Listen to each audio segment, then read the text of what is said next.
Under the Constitution, we can request for a special session for urgent legislation. May nalalaman ka bang urgent legislation? Na ayaw nyo nga pag-usapan eh.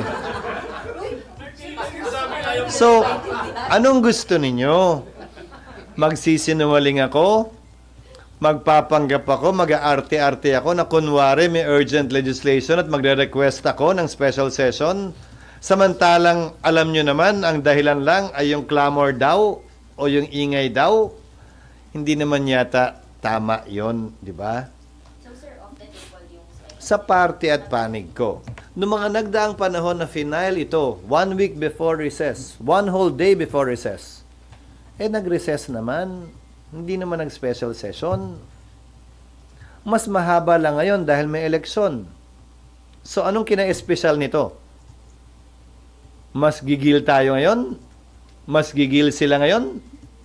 Mas nagmamadali sila ngayon kumpara dati? Anong pinagkaiba? Hindi ba dapat kung anong pagtrato natin sa mga impeachable officers pareho? Hindi ba dapat ang pagtrato natin ng impeachment cases pareho? Sino man ang nasasakdal, anumang panahon, hindi dapat nagbabago yun. Yun ang aking personal na pananaw. At ulitin ko, ba't ba gigil na gigil? Sino bang gigil na gigil at nagmamadali? Na special ba to? Di ba dapat kaya nga nakapiring yung babaeng sumisimbolo ng hustisya eh. Walang regular, walang special. Di ba? Dapat pantay. Yun ang aking pananaw.